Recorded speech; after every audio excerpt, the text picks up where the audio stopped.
Karen, Yes. why are you laughing already? We just started. I know you had that big sigh. Well, this is going to be a deep one. Oh, okay. Yeah. So let me get back to the question. Karen, Yes, wouldn't it be nice to have all the answers? it would be very nice. How would to be able to just tap into the wisdom of the cosmos and finally understand reality in its fullest? Yes. Hmm. If only we had a way to truly know and understand humanity's paradigm shift to a multidimensional experience, Hmm. or the mechanics of reality, or even the human blueprint. Ooh. What if there was someone who actually had access to all those answers and a lot more? Someone who would be willing to come onto our show and clear all the confusion about what humanity is going through right now? Then I bet you would have reached out to her. Well, guess what? This episode is going to answer all those questions and a lot more, at least the questions we're going to have time for. Get ready, because this one is going to be cosmic. My name is Will. And I'm Karen. And unlike Mulder and Scully, We both want to believe. so we've embarked on a journey of discovery. We've talked to people deeply entrenched in the spiritual and metaphysical world. We've thrown ourselves into weird and wonderful experiences. I even joined a coven of witches. And wait, you joined a coven? Yep, all in the interest of finding something Anything. that will prove that there's something beyond this physical, three-dimensional world we all live in. This is the Skeptic Metaphysicians.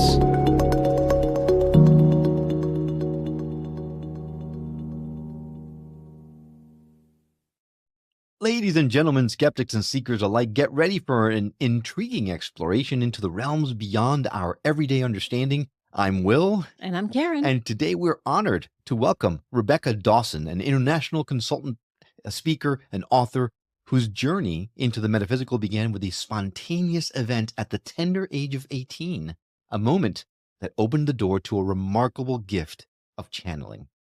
Now, with over 25 years of experience, Rebecca brings out wisdom and teachings from various facets of Source, including Masters Serapis Bey, Saint Germain, and Kutumi.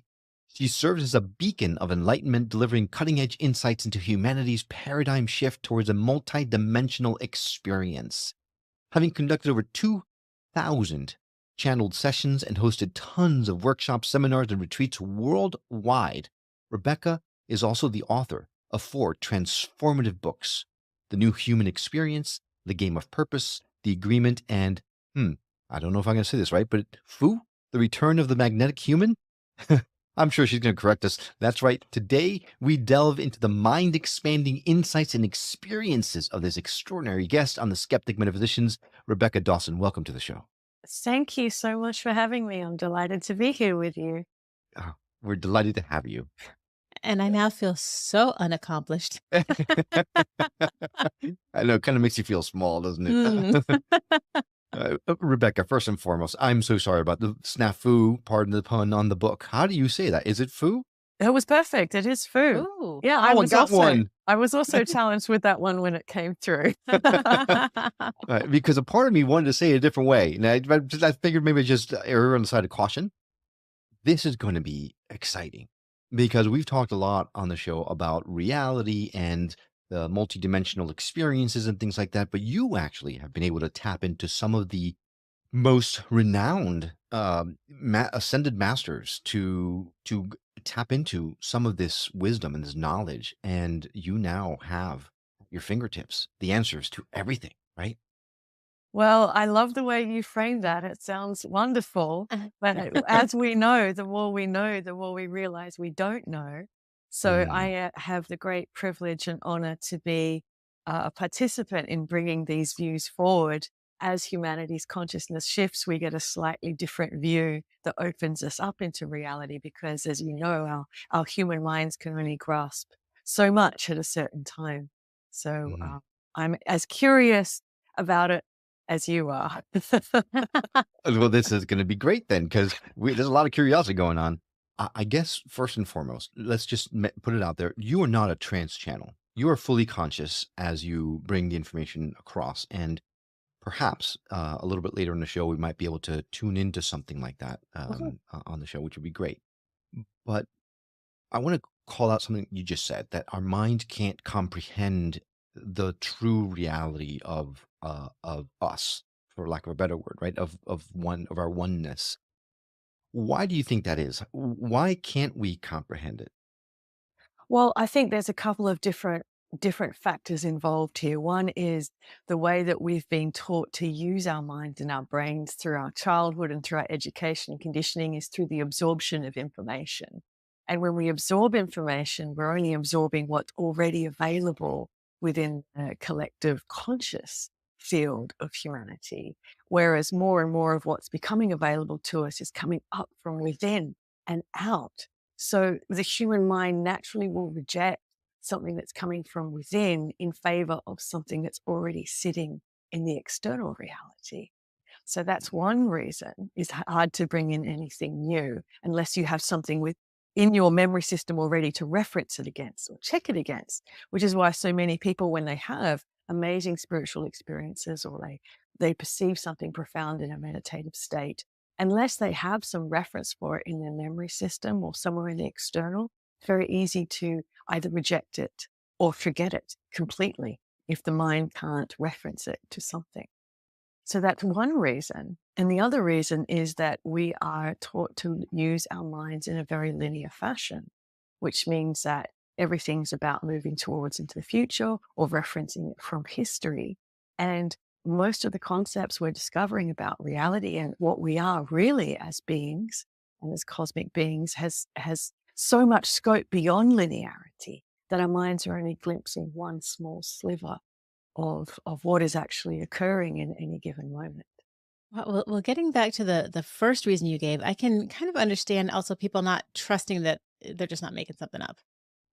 So that being said, I want to know, all of a sudden you had an event that all of a sudden you were able to channel. That is that Yes. correct? Like what happened? Can I have that event? I'm not sure if you want it, Kelly, Oh, Well, but okay. that's a very good point, Will, because it wasn't so much the cataclysm of that occurring, it was what happened afterwards and how do you assimilate that and make sense of that in your life. So for me, I had always had a metaphysical interest as a child. So I was the kid that was in the library at lunchtimes looking at unexplained mystery books and things like that, because it was always innate within me that there had to be more than this. It doesn't make sense to me that this is it. So I was always interested in metaphysics, and I started meditation classes when I was very young, but I never thought about I never thought that that was something that I could relate to or had anything to do with me, because my concept of being a channeler was, much older men and women dressed in white, wearing big crystals, in spiritualist churches, doing interesting trance things. And I thought, whoa, that's definitely not for me. smelling Um, of patchouli. right. So it occurred for me very spontaneously when I was 17, 18, around that year. And I'd always been very adept at being able to give advice to people if they were in a bit of a pickle. So if someone came to me for some advice and I was sitting there with them, and all of a sudden my energy expanded so much, I felt like the Marshmallow Man from Ghostbusters, and my voice changed, and I just started bringing forth all of this information about past life experiences of this person while they were going through what they were going through. And it seemed like just a few minutes and an hour had gone by. That was the beginning. Oh, what was their reaction? Well, luckily it was someone that I was quite close to, so they were just like, "Whoa!" And they were sitting there writing everything down. Um, they were really blown away by it, and Mm. it was me, I think, that had a bit of a challenge moving forward with Mm. that. Mhm. Now you mentioned that your voice changed and things like that. So when you channel, not being a trans channel, do you still make that shift, or has that subsided? It has subsided a bit. My whole view of channeling has changed since I began. Like everything, belief informs our experience. So because my earlier experiences was, well, my understanding is that there's other entities that are outside of you that come into you. That was my experience of it. And over the years, moving more deeply into an understanding of unified consciousness and unity consciousness, I now speak quite often and teach people that to channel, it's actually going deep within and bringing an aspect out, which makes the process far more seamless. You don't Mm. get the physical disruptions. It integrates far more nicely into your own wisdom and knowledge system. yeah, A lot less traumatic, I'm sure. less traumatic and more natural. And it's not something that you have to acquire or that only special people get to do. If you Mhm. understand how it really works, anyone can Mm. access anything. Not sure about anyone, but the fascinating, well, there's so many fascinating things about you, but one of the most fascinating things about you is we could actually have separate interviews about all the different aspects that you touch on. We can have an entire episode just on your channeling alone. And maybe perhaps in the future we will. However, what I'm most interested in this time is talking about this paradigm, this shift. We're all, I mean, you hear the buzzwords, right? We're all shifting from Mhm. 3D to 5D. Uh, First of all, let's set the table and explain what exactly, when people say we're moving into the 5D, what the heck does that mean? Well, I can't tell you how wonderful it is to even hear people talking about it because we started bringing it through back in the 2000s. And it Oh, was wow. such, I had to really suspend all of my beliefs to even be able to bring this wisdom through because it was so far beyond anything that I could understand at the time. And we can see now how it's emerged in the collective field and so many people talking about it, which is wonderful. But in essence, it's about expanding the spectrum of vibrational frequency that we're sitting in so that we can have access to more experience, more sensory capacity, more of the beingness of ourselves. In a very simple way, we would say that moving from 3D, 4D into 5D means that we're no longer bound to a blueprint of set experience. And that's an interesting concept because a lot of people think, well, we have all of this free will and all of this choice, but we also know that in third dimensional reality, we also have history that informs us. We also know that we have memory. We have what people call karma or past life experiences. We have genetic imprints. And this in itself is a whole belief system which has made repetition the flavor of human experience, where we go through the same things over and over and over again.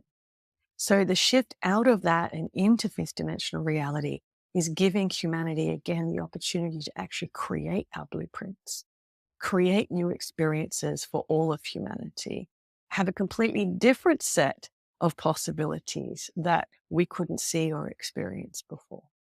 So Mm. that's very, very brief explanation, moving from set patterns into creation. So it's not like this. We're in the 3D, right? That's the second dimension is a line, for example, right? So it's flat. Three dimensional is, as we know, you put on your 3D glasses Mhm. and things come that has depth. So 4D, 5D, not necessarily in the physical realm we're talking about. It's more vibrational in frequencies. Is that right? Well, everything is vibration and frequency. How Well, we yes, that's reference it is very good in point. Yeah. materiality in 3D. So once we move, fourth dimensional reality is what we see as the cap or the membrane or the ceiling of our third dimensional earth reality. And that's time. And that's that loop that brings us around and around and around. So once we supersede time, which is why so many people are interested in being in the now moment and in Mm. presence, because that's when we move beyond that fourth dimensional loop, time loop. We move into fifth dimensional reality, which is now the creation state, which means that we now are no longer bound by time and we are able to accomplish more, vision more, and manifest far more easily without that sense of process and laborious time that's involved. So as this shift happens, is it kind of everyone at the same time or like one guy and then someone over here and you know And I'm who curious. picks? Who picks Right. who goes first? See, now you made me forget the rest of my question. I'm sorry. Well, anyways, that part. Does everyone shift at the same time Well, or are some people able to have all of these experiences and other people just aren't there? well, that's a great question. I think if we start to look at humanity as a collective, it helps us to understand how this works far more easily because as a wave moves, there's certain parts of the wave that peak before the rest of it. And those that are Mm. like the scouts or the lookouts and the rest of it comes along. So of course there is a proportion of humanity that's awakening to all of this. And they are the ones that are now creating the blueprints and belief systems for the wave that follows. So another thing that people often talk about with this earth shift or paradigm shift is that perhaps there's two Earths. There's an old Earth and a new Earth. And this is in the beginning, when we first started hearing about this, a really easy way for people to think, well, we're moving to something different and we're having to leave things behind. In essence, what we're leaving behind is our limitation and our Mm. sense of identity and role as we begin to move into something new. So it's not like a rapture where suddenly you wake up and everybody, half the world is gone. It's just that you're shifting vibrational levels and your reality is a Right. little different. Yeah. Right. So as you shift vibration, you shift into a different version of reality. So of course there will be people and loved ones perhaps you're moving out of resonance with. So they begin to disappear and these ties in your life go. But it makes space for people who are in resonance with you. So we're moving into a more coherent experience where we're not just tied to people because of history, or because of obligation and duty and assigned roles. We're actually now creating connections based on vibrational resonance, which is going to, of course, create a more harmonious experience of humanity. I was just going to ask you, how is that going to change? And so if everyone's changing kind of at different times, I guess I thought it was just going to be this like kind of all of a sudden thing, but it sounds like it's going to be more of a gradual shift. Is that Well, it right? is a Or gradual shift, but let's explain it in a slightly different way, because instead of a linear shift from here to here, if we look at Mm. everything as vibration and energy, third dimensional vibration encompasses a certain bandwidth, like a radio frequency of possibility and experience. And we all experience each other in there. As you become more conscious, your bandwidth actually widens.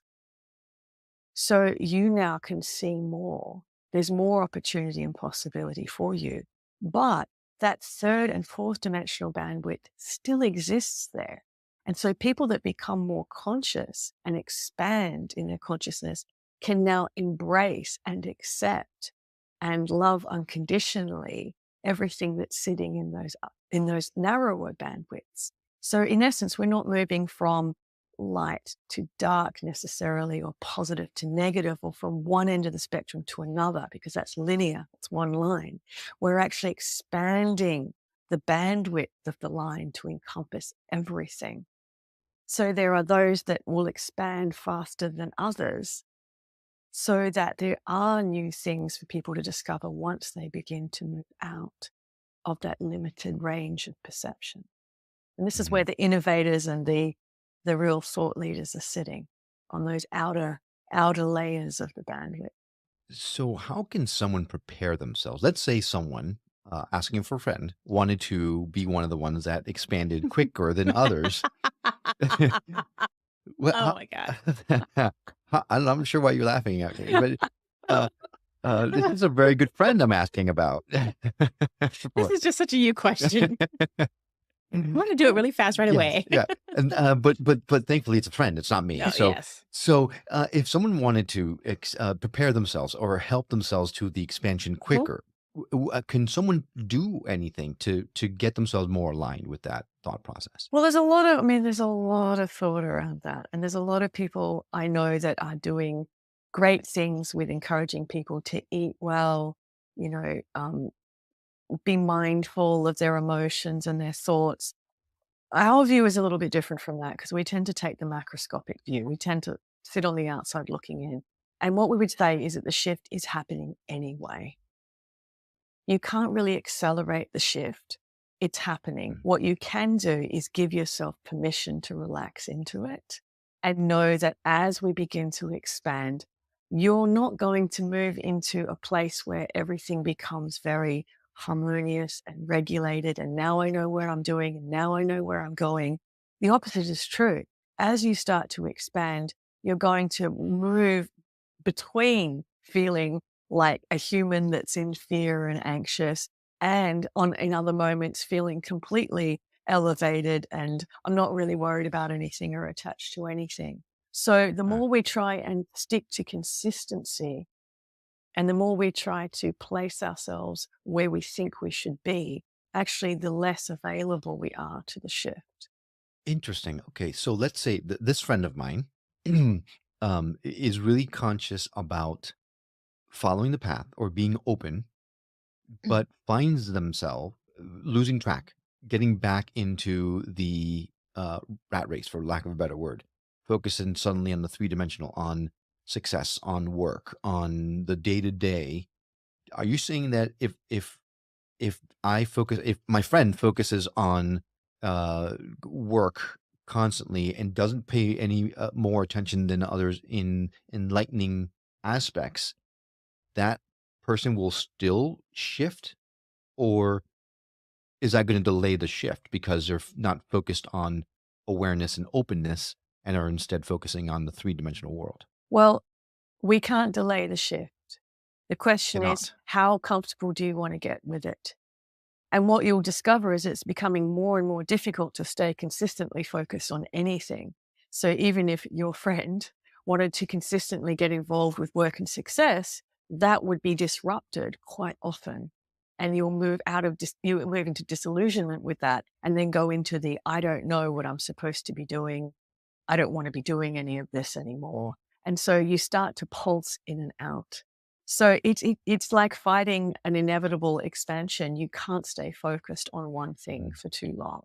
And this is what happens when you become more multidimensional. You start to focus on many different things. But our idea of human success is all being geared into consistency and regulation and a particular direction or path. In fifth dimensional reality, there is no path. It's about getting off the path, getting out into the fields. That's where all the seeds of potential are. Sounds like being a mother. You can't focus on anything. Everything's happening at the same time. You can't control any of it. That's exactly right, because we're birthing a new reality for humanity. So we're not supposed to be consistent. We're not supposed to know what we're doing. If we think we know what we're doing, we're playing along a blueprint or a memory pattern or a set of experiences that already exist and it's already being done. And this is about being pioneers. So we're not supposed to know what we're doing. I never know what I'm doing. So then the thought that is out there that says that those that are sowing division, perhaps it's because they're feeling the vibrational shifts and are very uncomfortable at it because of it and are lashing out, do you think? Well, there's two different pathways to expansion in the human reality, because we exist in a realm of duality. So the first is what we are really used to, which is conflict, tension, friction, and transformation and expansion from there. And then there's peace, grace, relaxation, and expansion from there. But how many humans do you know move into expansion through a sustained state of peace and grace? Handful, Maybe one or two, right? Like Gandhi. maybe none. Well, or maybe none. Isn't that interesting? So as a humanity, we have the option to evolve through either one of those experiences. But what we're so conditioned and used to believing is that it takes hard work, practice, grind, conflict in order to come to a resolution and evolution. And so that's what we experience. So there's heightened conflict and tension going on the planet right now. And this is going to continue in the next few years, because there is such a rapid expansion and evolution for human consciousness happening right now. That's the way that a lot of humanity is going to choose to do it, because there is an inherent belief that says if it's not hard, it's not good. If it's not hard, it's not worth doing. And we do that to ourselves. We do that to ourselves. I'm not doing enough. I hear so many conscious people saying, I should be working harder. I should be more productive. What am I bringing to the world? Because they're not used to doing it from a state of relaxation. So I got to ask the question, because it sounds an awful lot like you're saying that the conflict is really the direction we need to walk in. Is that right? Or can you find your way into 5D by non-attachment or not getting involved with the conflict, not being part of it? You can, but as Karen said before, when we were talking about, does everyone move at once? Is it one at a time? There are those that are going first, that are doing it from a state of peace. And there are many who are hanging on, who are going to do it through a state of conflict, but the shift is inevitable. Which one would you recommend? Well, I know I oscillate between both states. as a human. I know we all do. I remind myself it doesn't have to be hard. Relax into it and go through it in a state of peace. But it also means that I'm not focused on the conflict and tension that's happening in the world as necessarily a problem to be solved. We're looking at it from the state of awareness of the masters. We're looking at it as it's a push through into an expanded consciousness. Oh, that's really interesting. I don't know we've ever heard someone say it quite like that, Karen. That could be a hard pill to swallow for the people that are in the middle of the conflict, the people that are in, the Ukraine or Gaza. I Gaza. mean, they can say, "Oh, sure, you relax. You're not getting bombed." Absolutely. So what do you say to them? Absolutely. And it's with our compassion and our ability to embrace and love everyone, and to not to take sides or see right as wrong, but seeing humanity playing itself out to expand itself into a new era. So, and I have friends who are right in the middle of the conflict, and they are doing their best to sit in peace and compassion and non-judgment. And that's incredibly difficult to do. Incredibly difficult. So much love and compassion and respect for anyone who is sitting in a situation of war or conflict. Yeah. Yeah. It's hard not to judge, period, much less when there's conflict like that involved. But it sounds like what you're saying it goes along the line with what we've also heard in other conversations, where the key is to just surrender and allow the process to play itself out. And with the path of least resistance, or no. Well, I think if we really encompass that it's happening at such a great cosmic level, this earth shift, it's inevitable that it's occurring. There's nothing that we can do to stop it. It's a question of how do you align yourself with it so you can be the best version of yourself with it. And that's benefiting everyone, then. That's benefiting all of humanity, because how you show up in it, of course, is the imprint that you're leaving in this world. We need to take a break. But when we come back, we're going to turn our attention more to human capabilities. You mentioned there's new human capabilities are emerging during this time of transition. And you talk a little bit about new children and how they're different. We'll touch on that. And then we'll see if we can get some of the Ascended Masters to come through. Great. We'll be right back right after these messages.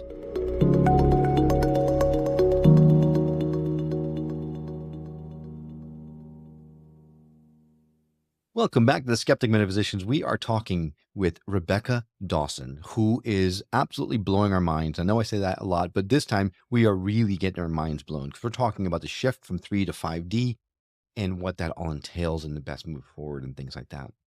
Now, before we left, Rebecca, we had talked about the shift that we're undergoing.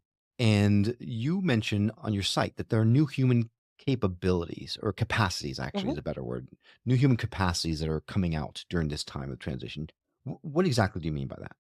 Well, because we've only been able to sense our reality from a third dimensional perspective, as we start to expand our consciousness and awareness, we begin to sense it completely differently and feel it completely differently. And with that, it begins to expose to us the real sensorial capacities that our physical body has and what our bodies are actually really designed to do. So, of course, as consciousness shift, we have to be able to sense reality differently. So there are many different functionalities that are starting to come online in the human body. Like what? So the way in which we smell and taste things is changing, which is super interesting. We have an ability now to hear well beyond the current audio range of frequency. So people are starting to hear, a lot of people getting ringing in their ears, starting to hear sounds and different nuances of sound that's beginning to happen. That makes a lot of sense. You shift vibrationally, you expand vibrationally, your frequency gets expanded. And so, of course, your senses will expand. That makes sense. Yes. Is that where psychic senses and things like that come from then? Yes, they're beginning to really emerge. You can call them psychic senses. Visions are a really common one now. I speak to people all over the world every week, and people are starting to see colors that they didn't know existed, and they have a difficult time describing. They're just flashing somewhere in the room and it's like, oh, there was this color and I don't really know how to describe it. It's a mix between this, and it's very fluorescent. So there's a real fluorescent nature to it. And a lot of people are talking about that right now. Wow. Wow. Skin and skin sense is one of the big things that's changing. Scientists are going to discover more in the years ahead about how important skin is and what an intelligent organ it is. It's actually the interface between our inner reality and our external reality, and it has a lot of sensors on it. So we're beginning to actually sense and feel the nature of reality with our skin. So a lot of people are having, it started out with waves of goosebumps that people were having when there is vibrational resonance, or when certain things are about to appear in your reality. Feeling heat and cold very differently. A lot of people are having heat running through their body, and it changing the way the skin feels. We've had rashes, a lot of things like that. So everything's starting to come online because the vibrational environment that we're living in is changing. So everything's waking up and beginning to be used in a slightly different way. Wow. In the book, I'm reading right now a book called Oneness. And in the book, it talks about as we shift into a new reality, we're going to find more species going extinct because our vibrational frequencies don't match our new vibrational frequencies. It's not that they're going extinct, but they're transitioning to the old Earth, whereas we're transitioning to the new. And we're going to be finding new species that are being discovered. And I mean, literally the day after I read that passage in that book, they found this new, I think it's a lizard that they found somewhere. Now I'm absolutely muffling this completely because I don't even remember where they found it. But is that in alignment with what your thought process is? Yes, we've been saying this since around 2010, that new species will be discovered, because as our senses and awareness expands into a broader frequency of reality, we're going to be able to see and perceive things that we couldn't before. So it's like looking through a very narrow passageway or lens, and having the aperture of that lens widen. And now we can start to see and experience all these other things. It may seem that some things are disappearing, but it's also that our vision is now becoming more focused in a broader way, that those things, like other species, still continue to exist, but they're not existing within the bandwidth of vibration that we are viewing. It's like the frequencies of light that we can see and can't see, like infrared or something like that. Yes. That's wild. Yeah. Yes. So how can you distinguish when it's that or when it's pollution killing off the animals? Because a lot of people would say this is what it is, but Well, everything within third dimensional reality exists within a paradigm of cause and effect. So when something happens, our minds naturally say, well, what caused that to happen? Whereas when you start to look in a broader sense, there is just one conscious experience creating and manifesting itself and fractalizing itself in a multitude of ways. So you tend to look less at cause, and you tend to look more at what is happening and what is going to happen next. Some of these concepts are really difficult to look at because it makes it, I don't want to say it's cold or dispassionate, but the reality is what it is. But to your point, Karen, when someone might use this as an excuse to, well, let's just keep polluting because then, it's just us changing our perspective. At the end of the day, everything is divine. Everything's happening exactly as it's supposed to. Everything is perfect, right? So even the pollution, as much as we don't want it, it's really part of the plan? Or is that not what we're talking about here?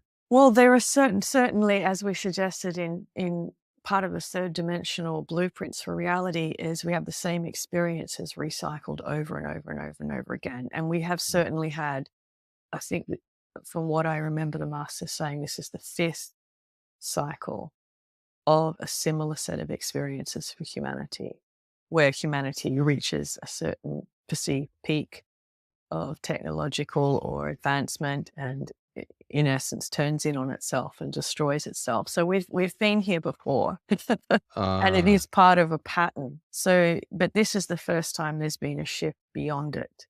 That's why it's so important, and why so many channelers around the world and spiritual teachers are talking about it, because it's the first time we actually have the opportunity to supersede the blueprint, to actually move beyond it. So yes, there's no denial that humanity is creating an awful lot of destruction and is out of balance with the Earth's reality. We tend to look at it from, why is this happening at a bigger scale? What is the patterning and the blueprint behind this, where humanity keeps doing the same things over and over again? Why can't we get past that? Why can't we evolve past that self-destruction cycle? And this is where we're at. This is the cusp now. It's not going to continue for humanity because it's been done so many times before, and it can't continue. Consciousness wants to evolve. Oh God, I've got so many more I questions. know, like, I don't know if I should be afraid or excited. Well, it's frightening. Mm. It's frightening, certainly, when we're so wired to predictability and knowing what's going to happen. And history says this, therefore the future is this. We Mhm. have come to become conditioned to be very comfortable with predictability and repetition. But actually, the nature of life and the nature of consciousness is the opposite of that. If you look at the cosmos and how it's designed, it's more chaos than order in many ways. And it's just the human mind likes to be able to predict and control. So it's frightening to think that we don't know what's going to happen. But it's also exciting to think, well, I wonder what else is possible. So that's Mm. also, it's also takes a modicum of release of control to be able to shift into the 5D. Because really, what do we really control in our Exactly. That's very true. We can Very we true. can control our perception, maybe, Yep. how we look at things.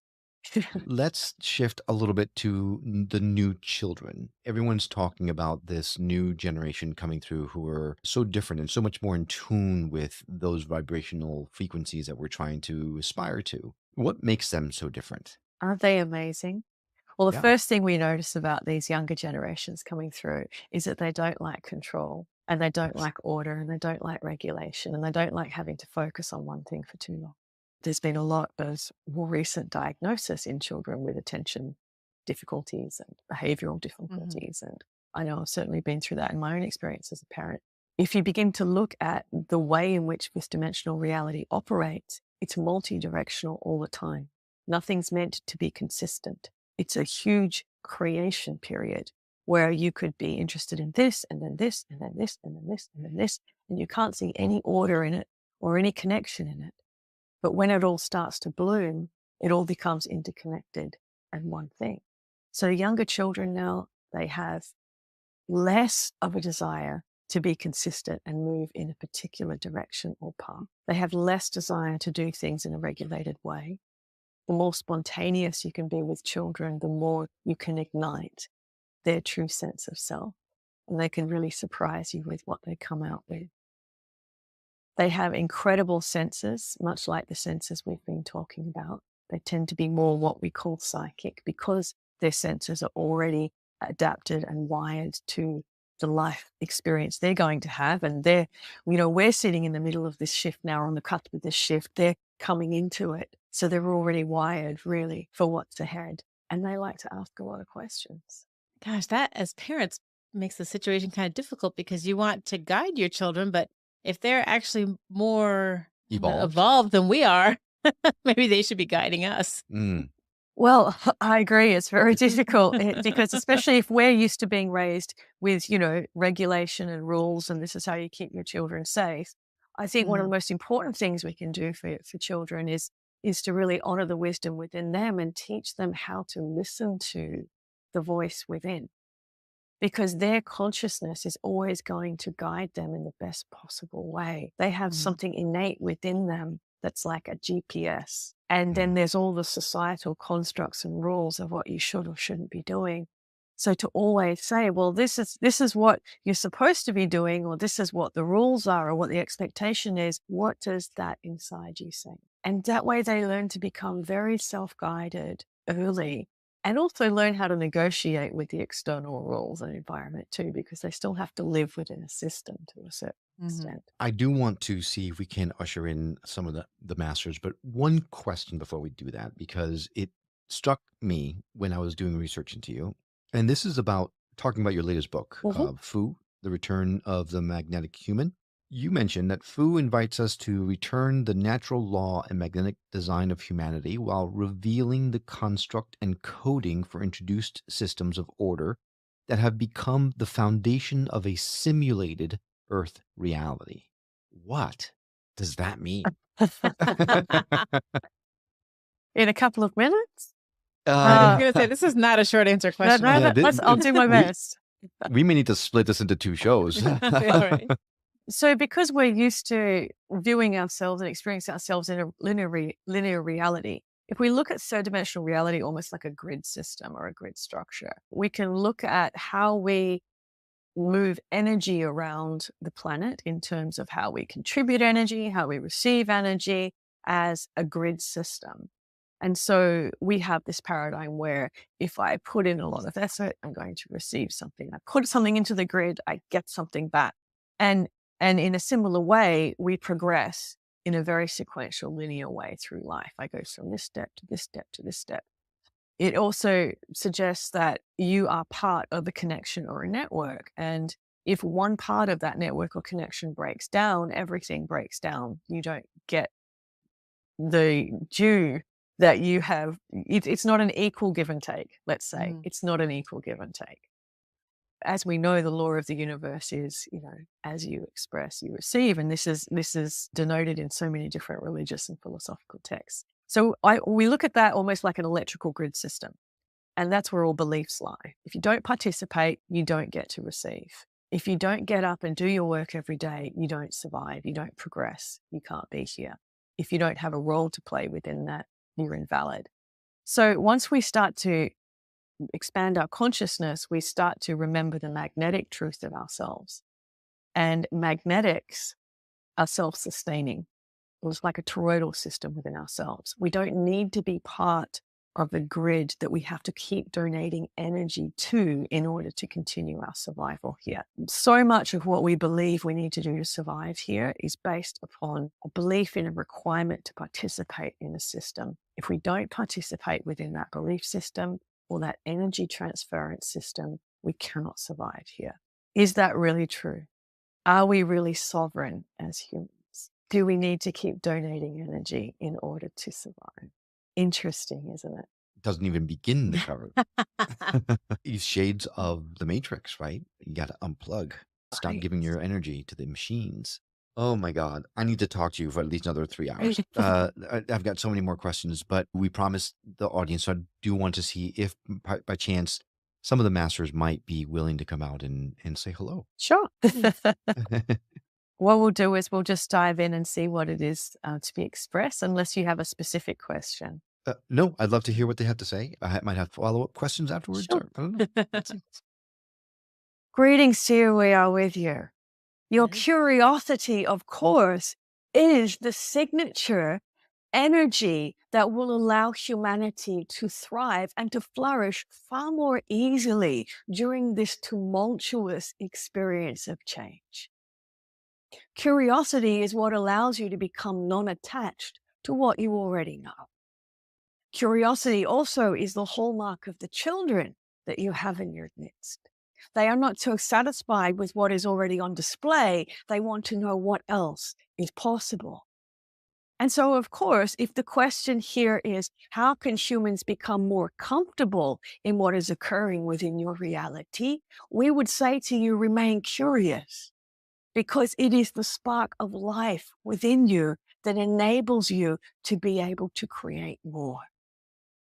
Furthermore, as many of you are asking in this moment, how is it that I can bring comfort to others? Again, curiosity is the key, because if you can remain curious, that sense of euphoria can begin to be felt by others. So they too can become curious about what else is possible in their lives. Is that not why you are creating this conversation and why you do what you do? Because you are igniting curiosity, and that is the spark of life. It is the nature of consciousness itself. The cosmos does not expand other than to satiate its own curiosity. It is the nature of who you are. But humans have forgotten what their nature is.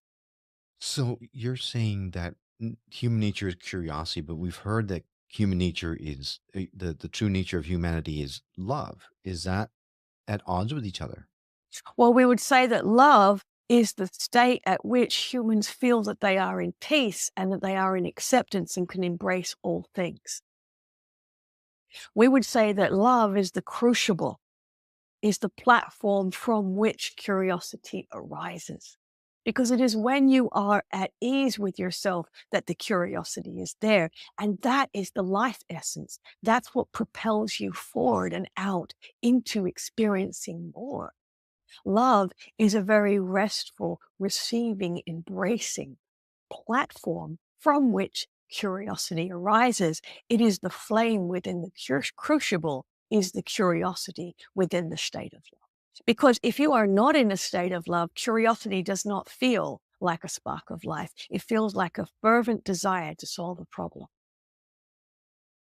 And it feels like anxiety. How do you awaken curiosity if it has kind of died within you? Well, we would not say that it has died because it is always innate. What we would say is you have not given yourself permission to be in a state of not knowing. Because the value that has been placed upon you is you have the answers you know. You know how to manage the situation, you know how to avoid danger, you know how to service others' needs, and so on. And so when knowing becomes your value, it's very challenging to give yourself permission to sit in the space of not knowing. Because when you're in the space of, I don't know, suddenly the universe opens within you and curiosity and newness can arise. That's why children are such wonderful creators, because they know that they don't know and they enjoy not knowing. And yet your education system saturate them with knowledge so that the curiosity begins to diminish. So how do you counteract that? With all the systems that we have on the world that we've made, to your point, we've made an order of everything because we need order in this three-dimensional world we're living in. How do you counterbalance the oversaturation in the institutions that we've created? Well, it's all about balance, as you have so succinctly stated.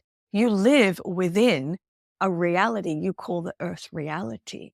There is much to discover and learn there. But equally, you are here to create reality.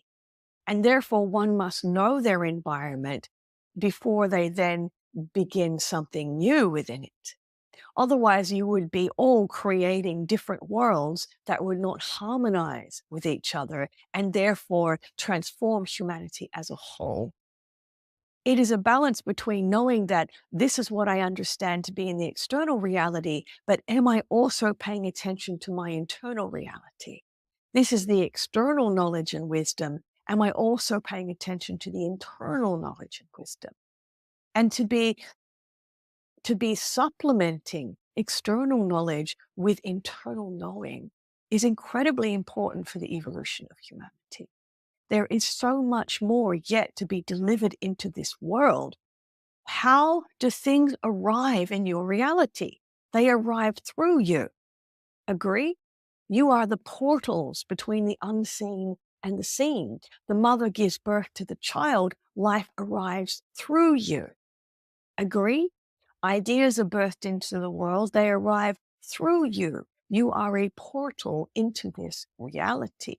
Therefore, the balance between investigating the reality that is being projected and also fostering and nurturing and expressing what is emerging from the very depths of you, that is how you balance and create a balanced world. What would you say is our number one challenge moving forward? Your number one challenge moving forward is to be at ease and acceptance of yourselves.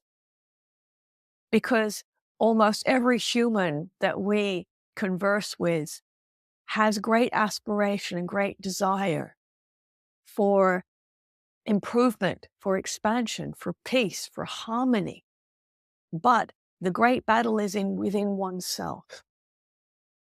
Because you are not at peace with your experience as dualistic beings. You believe you must be one thing and not the other. You believe you must be illuminated but not confused. You believe you must be subservient but also in control. And so it's very important for you to relax into knowing that as a human, in reality, you are oscillating in and out of this reality many millions of times per your linear second. You are pulsing in and out of this reality. This is the truth of your existence, and your physicists are beginning to discover it also. Your cells pulse in and out of this reality. And so therefore you are not consistently this, and yet you expect yourselves to be in consistency. So the more you can sit in the I don't know, the more you can experience yourself in that freedom and realize that in every single moment that you can perceive, it's an opportunity for new, rather than consistency, repetition. This is who I am. This is how I behave. Humans are very uncomfortable with change. So when we're pulsing in and out of this reality, now I'm so curious. We're in here, when we pulse out of it, where are we? You're in the great expansion of the cosmos, in the all, in the one. And that is what humans experience when you have the end of your linear experience and you move back into the peace of the one. That is the love. That is the expansion. That is the relief. That is the release. That is the essence of yourself you feel just before you awaken and just as you are falling asleep.